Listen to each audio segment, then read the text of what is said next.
Hello friends, welcome to our channel চটপটা kitchen with blog. কেমন আছেন সবাই? আশা করছি ভালো আছেন। আজ আমি চলে এসেছি দারুণ চটপটা একটা রেসিপি নিয়ে।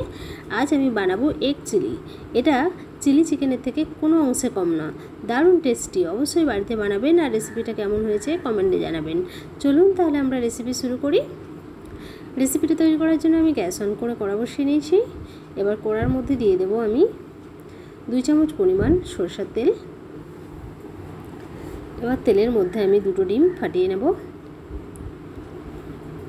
আমি তেলের মধ্যেই ডিমটা ফাটিয়ে দিয়ে নিচ্ছি। আপনারা চাইলে বাটিতে আলাদা করে ফাটিয়ে তারপর নিয়ে নিতে পারেন।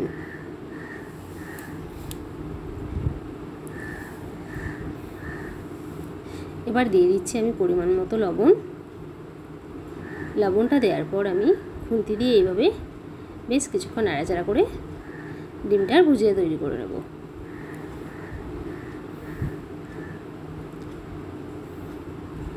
দেখুন এইভাবেই উপর নিচ করে সুন্দর করে খুন্তি দিয়ে নাড়াচাড়া করতে হবে, তাহলে ডিমের ভুজিয়াটা তৈরি হয়ে যাবে।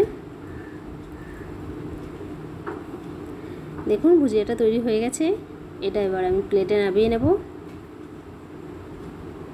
আমি প্লেটে নামিয়ে নিয়েছি। এবার এই কোণার মধ্যে দিয়ে দিয়েছি আবারও 3 চামচ পরিমাণ সরষের তেল। তেলের মধ্যে দিয়ে দিচ্ছি পেঁয়াজ কুচি। এবার পেঁয়াজটা একটু হালকা করে ভেজে নেব। দেখুন পেঁয়াজটা ভাজা হয়ে গেছে, খুব সুন্দর একটা ব্রাউন কালার এসে গেছে। এবার এই সময় আমি দিয়ে দেবো কুচানো কাঁচা লঙ্কা।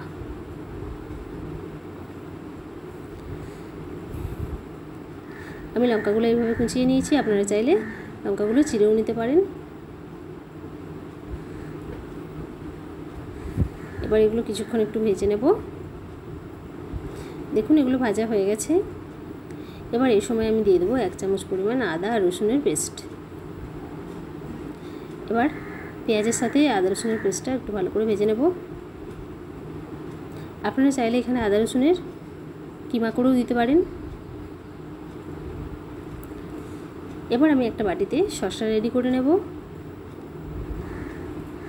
আমি নিয়ে নিচ্ছি অল্প একটু লঙ্কার গুঁড়ো, আর দেব অল্প একটু পরিমাণ হলুদের গুঁড়ো। আমি এখানে হলুদটা দিচ্ছি, কালারটা খুব সুন্দর হবে, আপনারা চাইলে নাও দিতে পারেন। এবার দিয়ে দেব 2 চামচ পরিমাণ সয়া সস।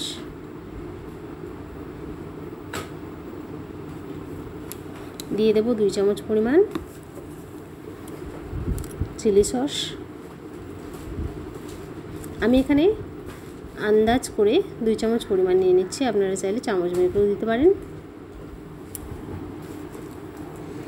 এবার আমি নিয়ে নিচ্ছি 2 চামচ পরিমাণ টমেটো সস।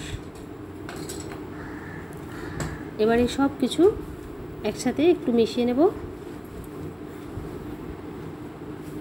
এবার দেখে নেব আদা রসুন ভালো করে ভাজা হয়েছে কিনা। দেখুন পেঁয়াজের সাথে বেশ সুন্দরভাবে আদা রসুনটা ভাজা হয়ে গেছে।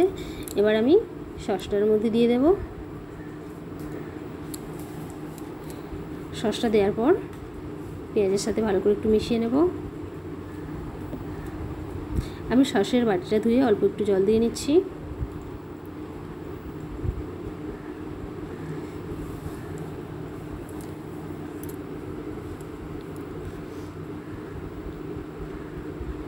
দেখুন এগুলো বেশ সুন্দরভাবে সব কিছু মেশানো হয়ে গেছে। এবার আমি একটা বাটিতে নিয়ে নেব 1 চামচ পরিমাণ কর্নফ্লাওয়ার। আমি 1 চামচ কর্নফ্লাওয়ার নিয়ে নিয়েছি। এবার এর মধ্যে অল্প একটু জল দিয়ে এটা ভালো করে গুলিয়ে নেব। দেখুন এটা গুলানো হয়ে গেছে। এদিকে মশলাটাও বেশ সুন্দরভাবে কষানো হয়ে গেছে। এবার এই জলে গুলা কর্নফ্লাওয়ার এর মধ্যে দিয়ে দেব।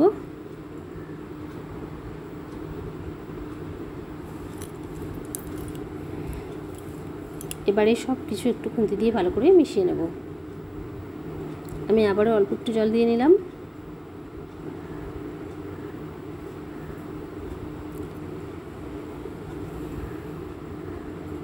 দেখুন এগুলো বেশ মেশানো হয়ে গেছে, ফুটে উঠেছে। এবার এই সময় আমি দিয়ে দেবো ভেজে রাখা ভুজিয়াগুলো এবার এই মশলার সাথে ভালো করে মিশিয়ে নেব।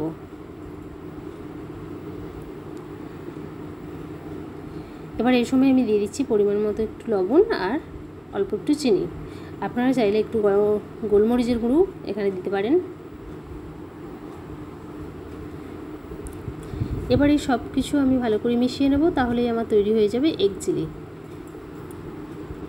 দেখুন এটা রেডি হয়ে গেছে। এবার এটা আমি প্লেটে নামিয়ে নেব। দেখুন এটা দেখতে কতটা সুন্দর লাগছে, দারুণ একটা কালারফুল রেসিপি। আপনারা তো অনেক চিলি চিকেন খেয়েছেন, এবার একবার এগ চিলি খেয়ে দেখুন, কোনোদিন ভুলতে পারবেন না এর টেস্ট, দারুণ লাগে খেতে।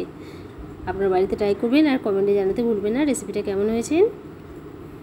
আমার ছোট্ট চ্যানেল, এখনও পর্যন্ত যে সকল বন্ধুরা রয়েছে নতুন আমার চ্যানেলটি সাবস্ক্রাইব করেনি, তাদের বলবো প্লিজ চ্যানেলটি সাবস্ক্রাইব করবেন। সবাইকে ধন্যবাদ।